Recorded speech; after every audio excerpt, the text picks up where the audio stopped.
Oh, it's like a completely different world.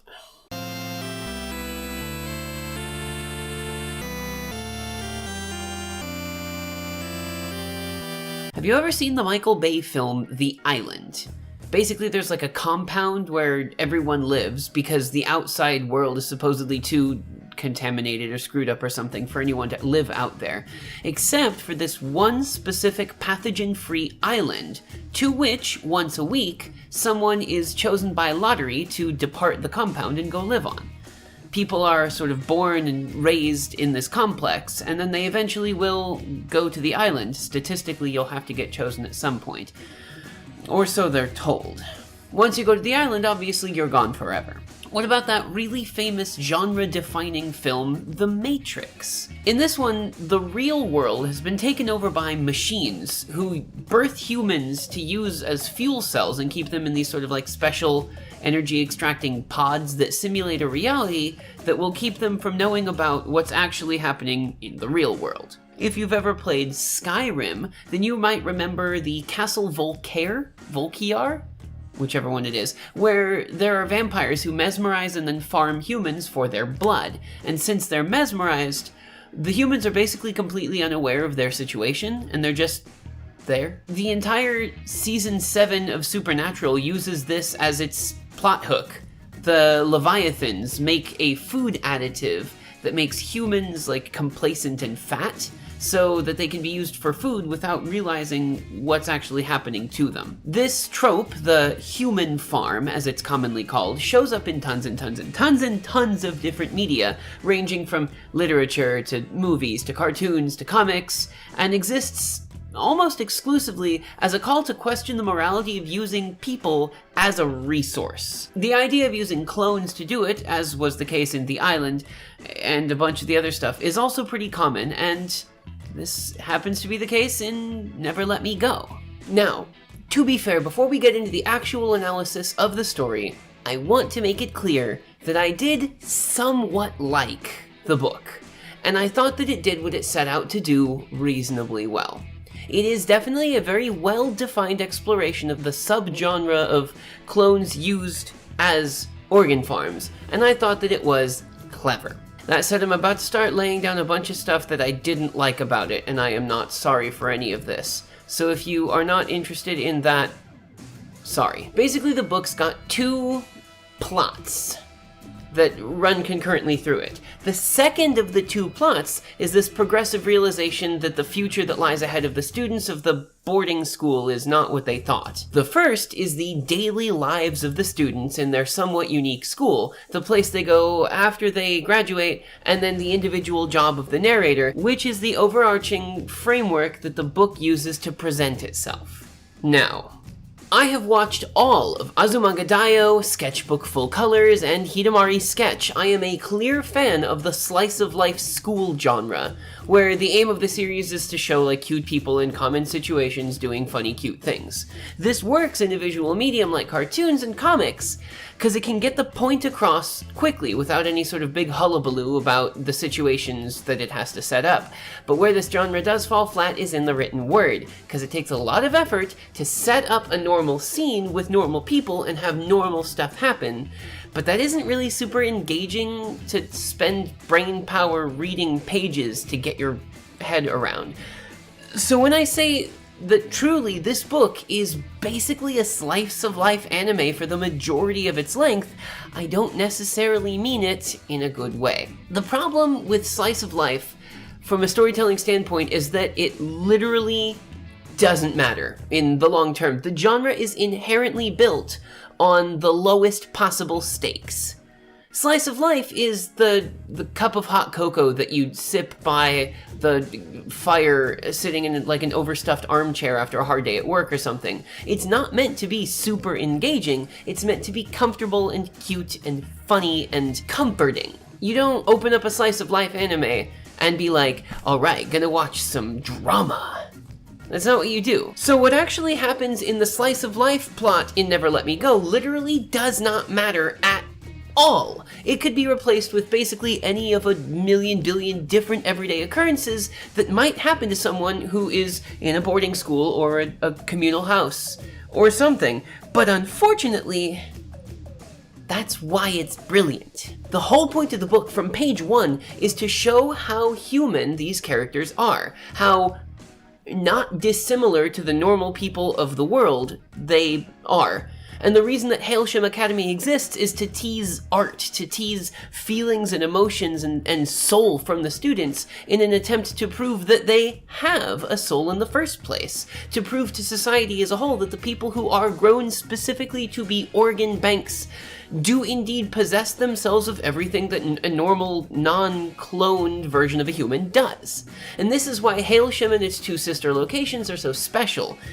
Most of the world treats those birthed for the purpose of organ harvesting relatively inhumanely, sort of keeps them in conditions that would make the Hailsham students sick. This is also why we, the readers, don't pick up that something is as wrong as it is until about page 75 or so, when it's finally spelled out for us what the students really are and why they exist. Now, astute, attentive readers will have formulated some idea of what the world is actually really about relatively early in the book, but the big reveal, this first big reveal, sets the tone that will underlie every other slice of life occurrence that happens thereafter. But that's just it, though.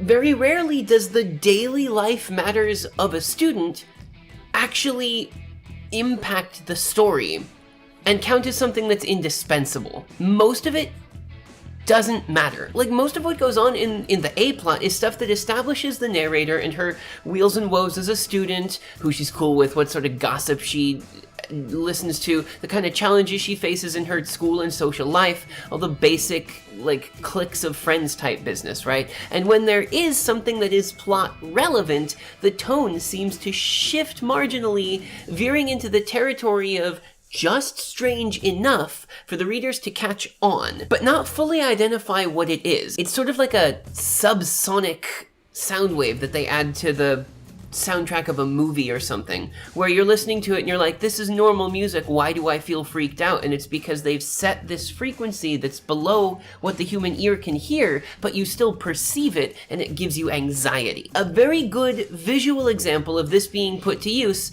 though perhaps slightly less subtly, is in the first episode of the anime School Live, or Gakkou Gurashi for the weeaboos, where, from the eyes of the main character, it's a normal school day, even though something feels just like a teensy bit off about it. But then it's revealed through context clues and stuff in the background and things that something strange is in fact going on at the school.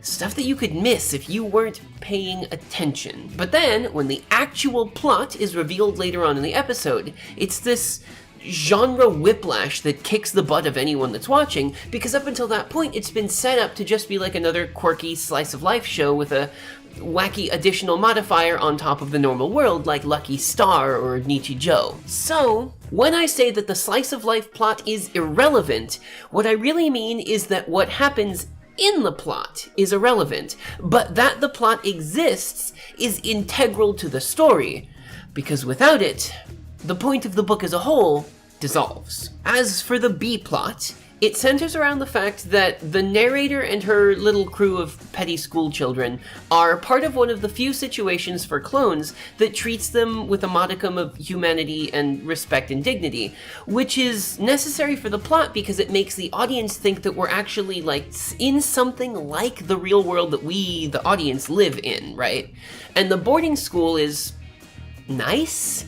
It focuses on art and literature, and it puts a heavy emphasis on making stuff, on producing artistic creations. Meanwhile, unbeknownst to the readers, the majority of those who are created for organ legging are housed in horrible conditions, not given education or quality of life. Students slowly come to realize that what their purpose is in the world is being a donor to somebody else.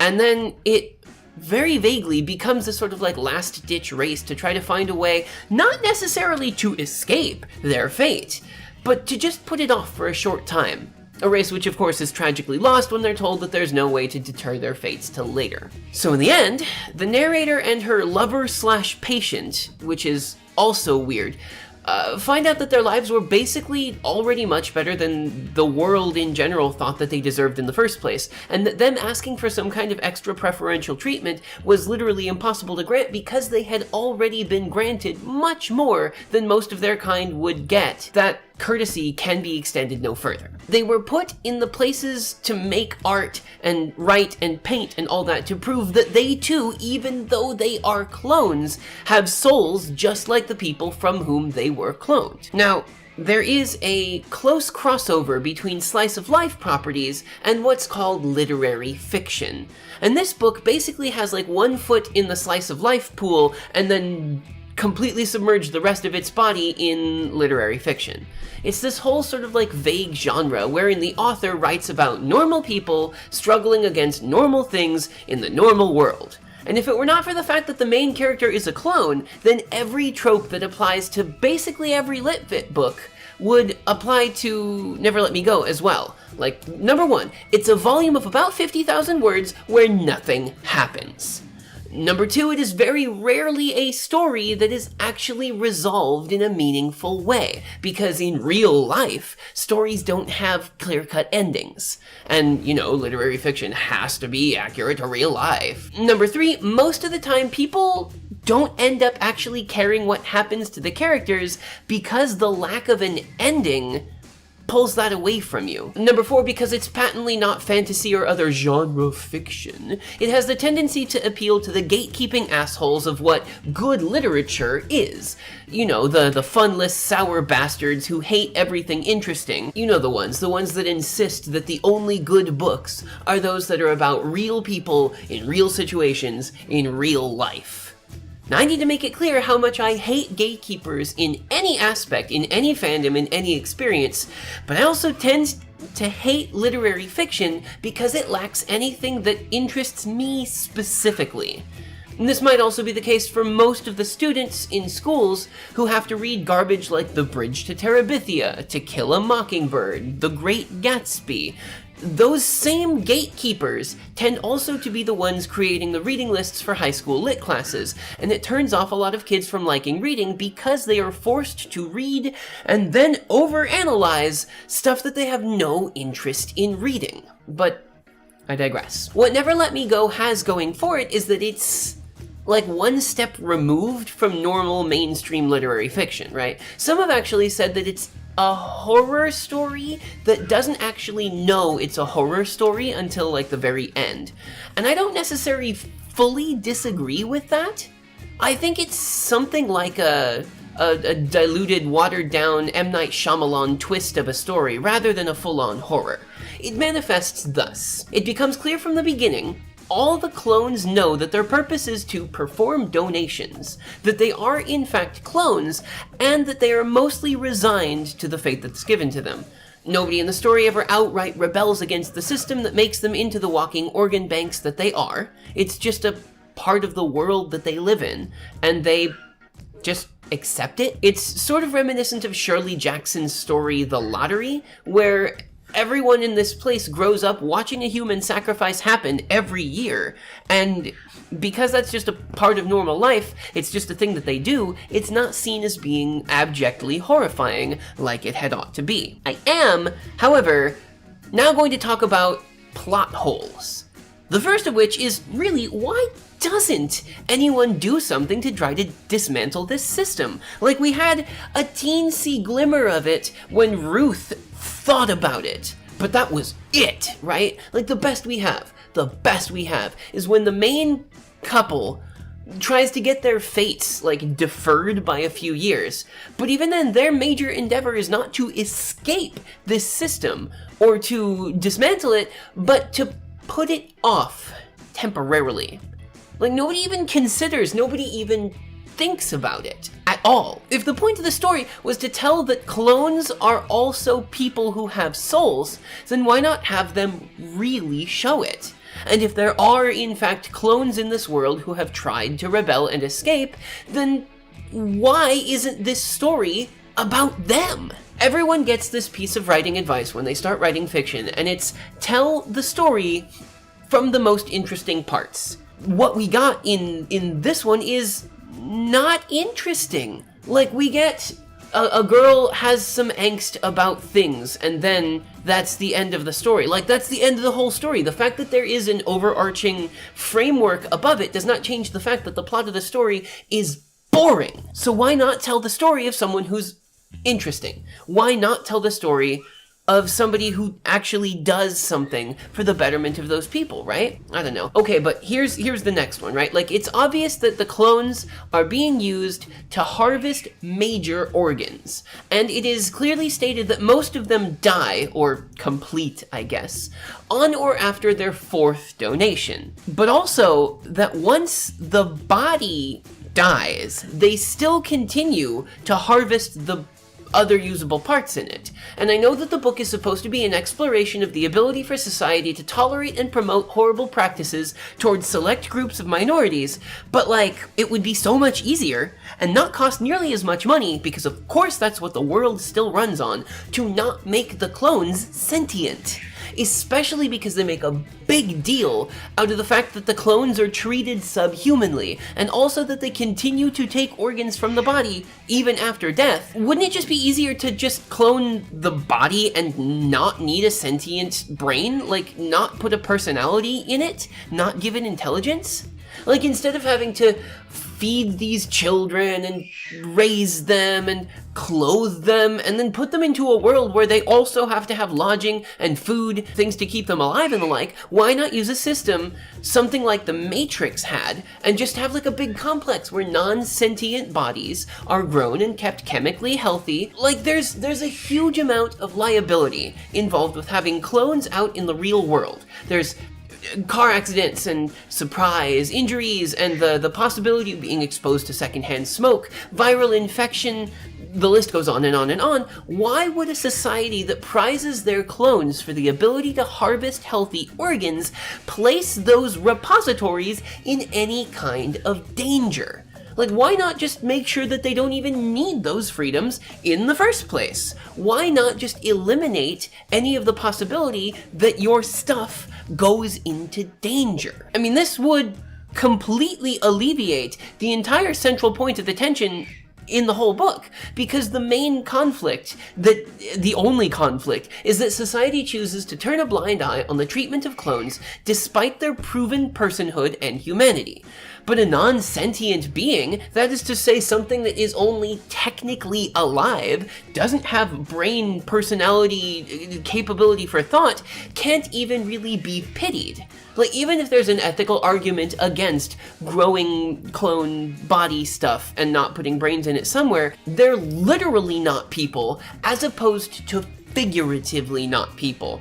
And you know that the technology has to exist, because in order for this whole operation to work, it requires a lot of medical tech in the first place, right? Like, you have to have perfect organ transplantation for one. You have to have, like, perfect matching technology for the transplant as well. You have to have the ability to upkeep a donor's body after they have started to donate their vital organs. You have to have cloning technology in the first place that creates not only a fully formed human, but also renders them sterile. This is the biggest plot hole in the story. I had a whole bunch more stuff in my brain while I was reading the book that I wanted to put onto the page so that we could talk about it, but as soon as I started writing about this one, all that shit was gone, because this is the only one that I can think about now. They made a problem, like, on purpose, when they could have avoided this problem completely just by growing.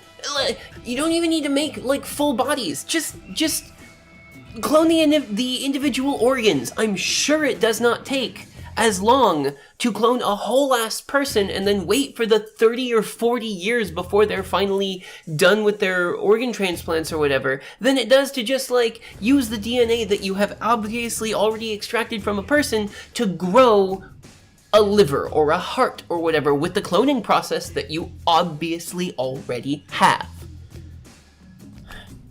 I don't know, it really brought me out of the story completely. Like, I can think about nothing else for that. There are other plot holes. and they're gone from my head. Your mileage may vary. Onto some other bits of analysis. There is something to be said about this being possible to be read as an allegory for racism in the modern day if you choose to read it that way. The idea that it's like so pervasive and ingrained of a part of reality that those people who suffer from it simply know that that's how things are. The metaphor does kind of die when you compare it to real people in real life, because those who are of the oppressed ancestries or minority groups or whatever are also actual real humans, and they actively show this in the form of rebellion against the inhuman treatment, and have done so for a very, very long time. To my recollection, race is never even mentioned in the book. Like, I don't even think there was a mention of the color of skin anywhere. So, does racism exist in this world too? And if so, does it extend to the clones as well? Like, would people want organs from minority race clones less than those from predominantly white originators? Or would, perhaps even worse, the clones be all white in the first place because of the assumption that nobody would want a non-white organ? There's not enough information about how the world works to actually suppose basically any of this. There is also an examination of the ideas surrounding non-human intelligence, things that often get brought up in the discussions of artificial intelligence and whether it qualifies for personhood. This one takes a much more organism-centric view, but the outcome is basically the same. Can something that was created by humans ever reach the same level of personhood as a human? Like, at what point does something that is like a human become human enough to count? What happens if they end up better than humans? Is there a sliding scale of this is not human, this is human, and somewhere in the middle there is stuff that counts and stuff that does not? Broadly, I expect this topic to be one of the main themes, I guess, that this specific playlist of videos will explore. It's already hard enough for humans today in the real world to accept that all humans are humans. So this post-humanism, artificial intelligence as replica or replacement for human intelligence it's still going to be a long way off for the general public. But human rights. Thank you. The whole idea of the world not wanting to think about or accept the prevalence of the organ program, plus the clones' acceptance of their fates, mirrors Brave New World's factories that harvest all of the useful parts of the body and then make death out to be like a good thing, like an enjoyable thing. Hailsham being one of the good places that tries to value the lives of those non-humans that are in it is interesting because before we learned that the world is actually a lot crueler and harsher than we thought, it's set up to be the common trope of the false utopia. Check out Huxley's companion pamphlet to that book, Brave New World Revisited, for some more interesting views on it. It's all over the internet, you can Google it, it's not hard to find. One of the things that really threw me is that there's no villain, no conflict, no actual thing to fight against in the story at all. Apart from the most vague, we would like to have some more time struggle, it is very much without a thing to fight against for the betterment of the characters in the story. In this way, Never Let Me Go is one step removed from a Lovecraft story, in that very few of those actually have outright villains or forces against which one could conceivably fight. There's like only an inevitable and inescapable end that is deeply unsettling. Of course, this is only the case because the main characters are so demurely accepting of their fates that they don't even consider trying to fight against it. The most we get is Ruth contemplating working at an office instead of as a carer and then a donor. Also, being so completely accepting of their role as a sacrifice for the good of others brings to mind Yuna from Final Fantasy X, who is taught from her childhood that it is her destiny to become the summoner, to fight the big evil thing, and to sacrifice herself and die, so that the big evil thing can get pushed back some more years. That whole idea of like, I am resigned to my fate and there's nothing to be done about it is thankfully not super common in the type of fiction that I consume most of the time, but what is common is the people who are told, you are born to be a sacrifice, and then they say, nah, probably gonna do something different about that, like Yuna does. It got the Nobel Prize for Literature, and I'm sure that it's probably got to do with the fact that it's a good look into a dystopian world where transhumanism and posthumanism are both a thing, and it talks about human rights in a way that people can largely understand and that sort of business. But also, it wasn't very interesting. It was clever because it had to be the way that it is in order for it to have been an effective book. But I would put this on the shelf of books that I would not have read on purpose. Like, I would have seen it and been like, oh, alright, we're just gonna put that back there. It might be interesting to someone, but not me. I wouldn't have read this on purpose, and I probably wouldn't read it again. If you want to read it, I have a copy. Anyway, thank you guys very much for coming and watching. The video might be different on this one because I'm trying a little bit of a different setup with my equipment and stuff. I don't know how the sound will sound, we will find out, but I hope that you enjoyed it. If you did, please hit the like and subscribe buttons, the bell icon as well. Push the bell icon so that you know when I'm making more videos. Now that we're back in semester, and as you can tell, this is one of the books that we had to read for one of my classes, I'm gonna be making more videos. I'm actually in a Lovecraft class this semester, which is mint, so I'm looking forward to that. But yeah, look forward to more stuff in this playlist, which I guess I'm gonna title something like Post-Humanism in Modern Literature. I'll see you guys again for the next video. I will see you next time.